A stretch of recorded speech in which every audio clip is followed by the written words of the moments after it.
Hello and welcome to another episode of Pivotal Moments with Liletta. I am super excited to get right into today's discussion. As you know, we talk about pivotal moments and the things that people have had to make adjustments about. So today, joining us in our conversation, we have Chris. And Chris, I'm going to turn it over to you to let everyone know who you are. Thanks, Liletta. Yeah, my name is Chris Chakeres. I am from Santa Fe, New Mexico, and I am a middle school principal at a school called Santa Fe Prep, which is actually a grade 7 through 12 school, and my middle school is grade 7 and 8. And it's just a real pleasure to be here with you today, Liletta. So thank you for having me. Awesome. Well, welcome to the discussion.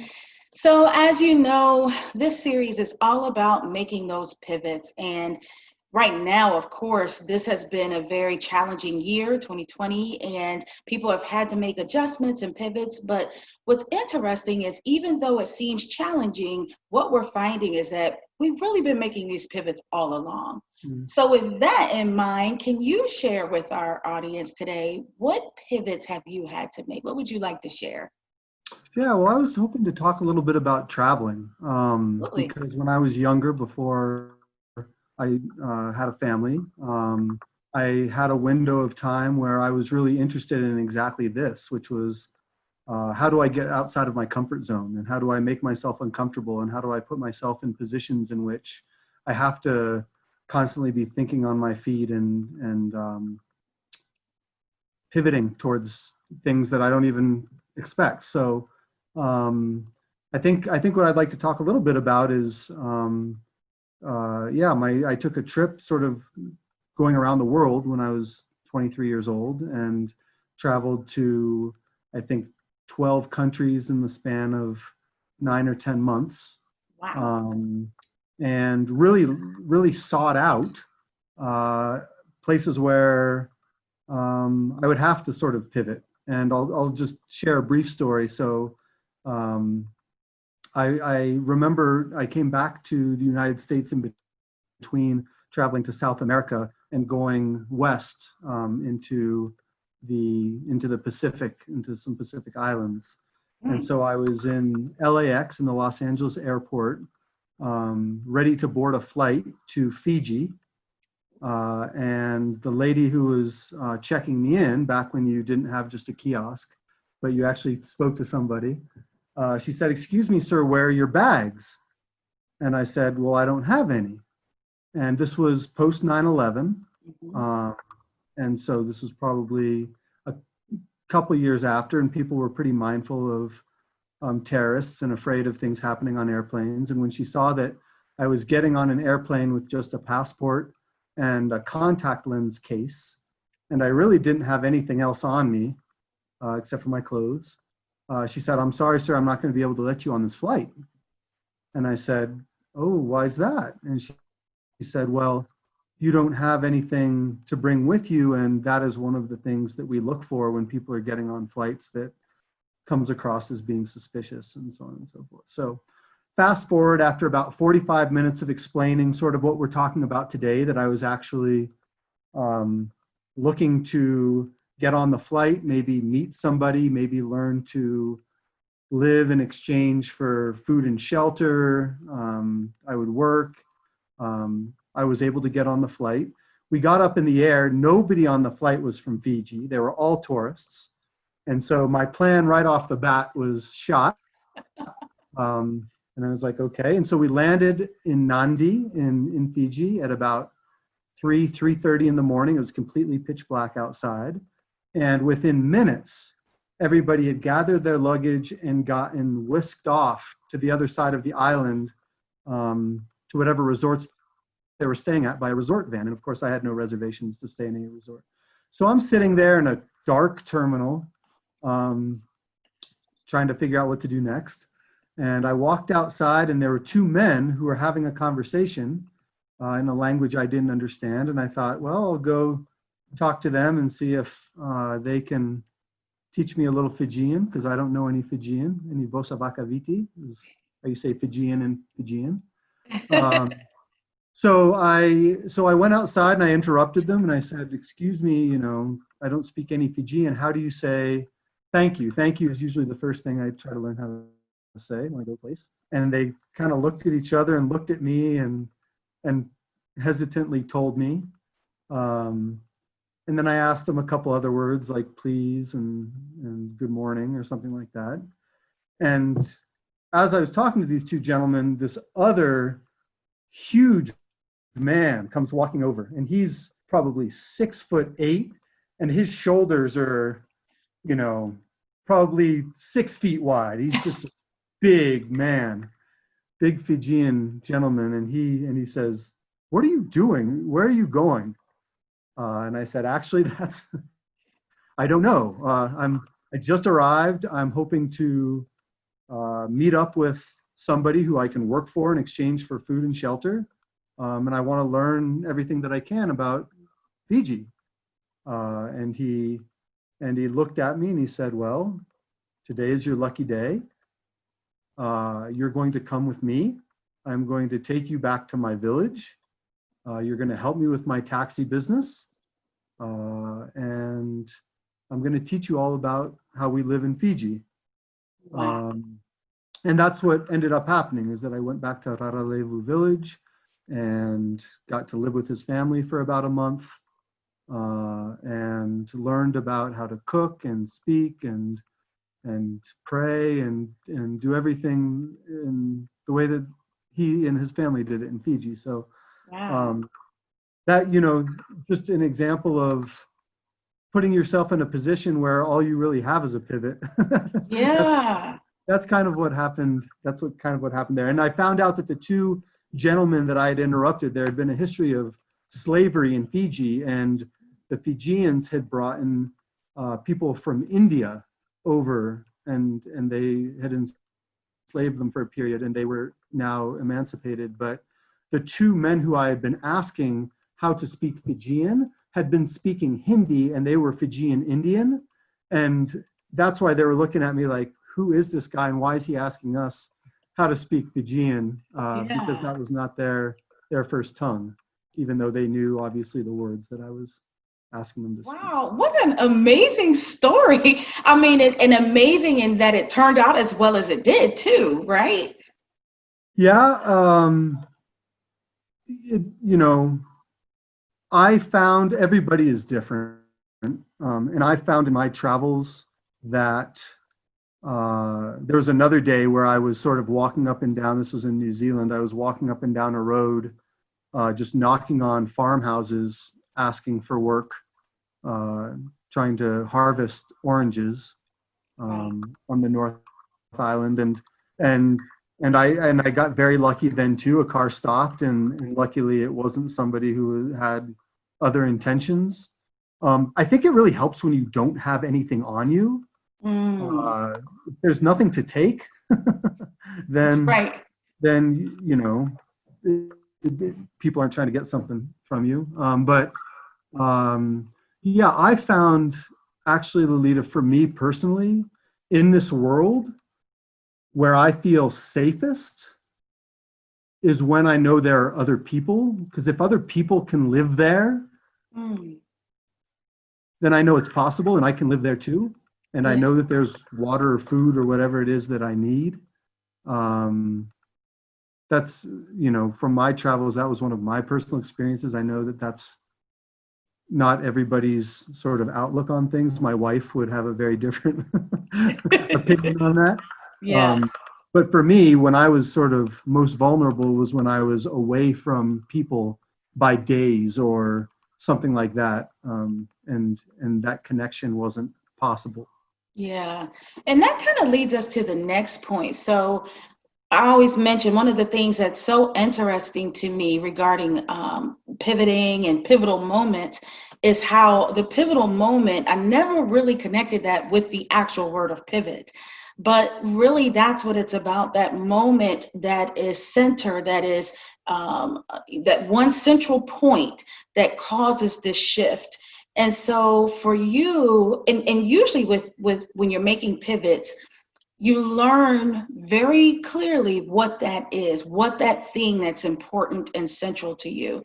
Mm. So with your various pivots, with the traveling and all that, what would you say you discovered was central, important, kind of unchangeable value, if you will? What did you discover in that, in your pivots? Mm. First of all, I love the word pivot. I love basketball. I've played and coached in Point Guard College, which is a basketball camp that I worked for. Dick DeVenzio had a term that I hope is appropriate for your show, but he said, you know, when you get into a tough situation on a basketball court, you poop. And I said, excuse me? And he said, poop is an acronym for pivot out of pressure. So whenever you feel like you're under pressure, you pivot out of it. And I love it. so at first he caught me and I said, I'm not sure. I'm not sure about that. Right. Yeah, you know, to me, what's central, I think I got to a little bit is people and human connection. That was sort of a common denominator in my travels of the times that felt personally most important, and also sort of when I learned the most about myself, which was one of the things that was sort of an important byproduct of the traveling that I did. So, yeah, I think, you know, I don't want to get too religious or whatever. And personally, I didn't grow up going to church. My father was Greek Orthodox. My mother was fiercely agnostic. But, you know, you go to different events and weddings and funerals and ceremonies. And I also grew up in the American Southwest, which I don't even like the name of. Like, to me, this area is the center of the universe, and it'll be here long after. It was here long before the United States, and will be here long after there's a United States. But in sort of a Pueblo sense of the land, you know, there are many things that we don't have control over that we have to sort of send up and have faith that are being taken care of. And of what we do control, yeah, I think for me, connecting with people is sort of the central theme. I love it. I love it. So now switching gears, pivoting, I found it interesting, this word, adjustment, because when we make pivots, obviously there's some adjusting that's needed. But when I actually looked at the definition for adjustment, it was very interesting to me how different it is from pivot. And I'll read it. It says adjustment is defined as the process of adapting or becoming used to a new situation. So slightly different from pivoting. So in your life, where have you had to make an adjustment rather than pivot, would you say? I think what I'm hearing there, and the difference in the definitions, is like where the locus of control is. Like a pivot, I have more of control over, and an adjustment is more something where I don't have a lot of control and I just have to conform to a different environment, or something like that. So just going back to the travels, I'll tell another quick story from Laos. And one of the things I learned when I went to Laos is that during the Vietnam War, Laos was heavily bombed, and 1 in 5 Lao people passed away from largely American airstrikes in Laos, that, you know, the American government never acknowledged Laos was even part of the Vietnam War. But most of the families there went underground. They have an extensive cave network in that country. And so literally families went and lived for years in these caves. And to see the graciousness with which they welcomed me as a white American male visitor when I went was a story unto itself. But I'll just quickly say that I met a friend who was laughing at me. I was trying to learn how to speak Lao, and I had a phrase book, and I was on a bus crossing the Mekong River from Thailand to Laos, and tried some words out at him, and he just started laughing and laughing and laughing.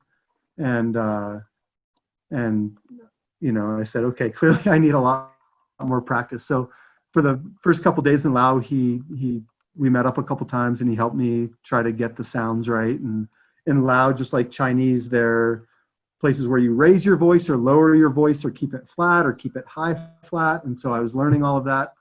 And I came to know that he had been away from his family. His name was Sai, and Sai had been away from his family for 2 years.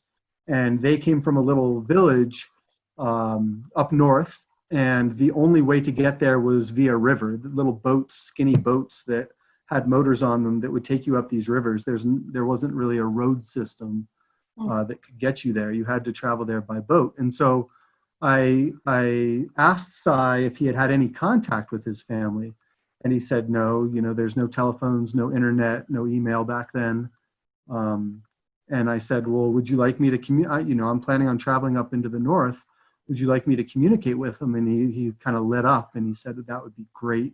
And he wrote them this beautiful letter in Thai figures that obviously I didn't understand and couldn't read a word of, but he told me sort of the village that they came from and said it would be great. And so I kind of had a little quest during my travels to try to find Sai's family. And I finally got to the village and got a chance to meet somebody who I think was Sai's mother. And she saw this letter and just started crying and invited me into the house. Well, I get into this dimly lit room, and it's a big room, and I can't really see, but I see there's a table. And then as my eyes are adjusting, there are like 8 or 10 men, grown men, pretty rough looking guys, wearing their old like army jackets, sort of like all sitting and like peering at me like, who the heck are you? And why are you in my village? And why are you in my house? And I was like, okay, well, this is interesting. And Sai's mom comes in and sits down too. And this is talking about adjustment. Like my eyes were adjusting, but I'm also trying to adjust to like, who are these people around me? What is this village? Yeah. What's about to happen? Like it's all an adjustment. I don't feel like I have any control in the situation at all. Yeah. And I didn't drink, and I still don't drink. But this one day, they were like, okay, so we're going to pass around the homemade moonshine rice whiskey.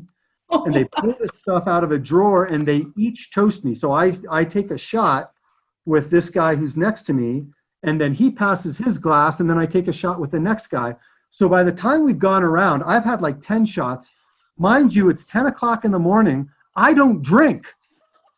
So I'm already like, whoa, like what's going on around here? Then they decide to do it again. And so I was really dizzy. And then they decided to take me out on the boats fishing for the day. And so I went out catching fish on these little boats on the rivers in northern Laos. Drunk, the one and only time in my life that I've been completely drunk. And so I feel like that was a day of adjustment. Yeah. It's the conclusion, all that. But all this to say that although I didn't feel like I had any control in that situation, sort of being able to go with something, like my personal beliefs, I would not have been able to explain to these people that I didn't drink because of my dad and I didn't smoke because of my mom. Like there was too much of a language barrier, and it was, when in Rome, like do what the Romans do. It was my first time meeting these people. And so just having the faith that I could just go with it and things would work out. I feel like I adapted. And when I look back on it, honestly, like that is one of the most special days of my life. Yeah. Wow, that is such a beautiful, touching story. Wow, you have some fascinating adventures. Yeah, there's some adventures. Yeah, well, that brings us kind of to the last portion, and this is where you can just share, some final words, whether it's words of encouragement, quotes, motivation, whatever it is, but your final words that you would like to say to the viewers that are watching right now.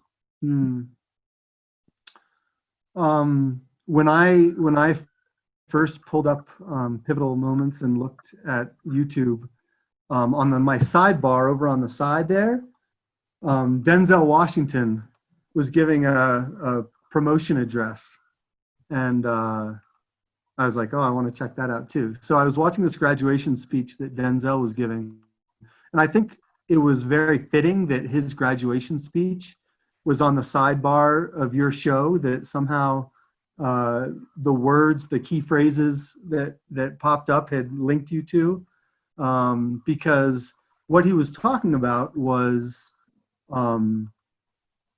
go for it, like take risks, and it's going to be scary. Whatever you know you need to do is going to be terrifying, and I think that my travels were very much that way. That was something that, yeah, it was just deeply terrifying to me, to go and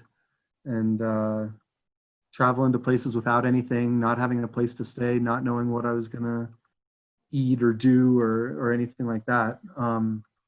But the joy and wonder that came out of facing those fears and doing something that some piece of me way down deep really wanted to do and really knew I needed to do, I think is what I would leave people with. Yeah, make it happen. Make it happen. Whatever it is, even if it's the little diet or workout regimen that you've been wanting to start, but you just haven't yet. It's never too late, right? So, Right. so the conversation with your partner, with a relative, or with a friend that is really uncomfortable, that you really don't want to have, but you really need to have. I would say do it and go for it. Wow. This has been awesome, Chris. And once again, thank you so much for just your vulnerability and for sharing your pivotal moment. And what an awesome, amazing adventure. And I truly appreciate you sharing even just snippets, because I know you probably have so much that you could share, but I really appreciate you sharing that, being vulnerable, and it's very empowering and encouraging. So thank you. Thank you for having me. And as you know, we all have these adventures, and it doesn't have to be on the other side of the world to be powerful and meaningful as well. So thank you. Wow. Well, you all have been watching another amazing episode of Pivotal Moments with Liletta, and I'm sure that you felt just as encouraged and inspired, maybe even shed a little tear. I felt myself getting a little teary-eyed in there. But as always, I appreciate you tuning in, and stay tuned for next time with another episode of Pivotal Moments with Liletta.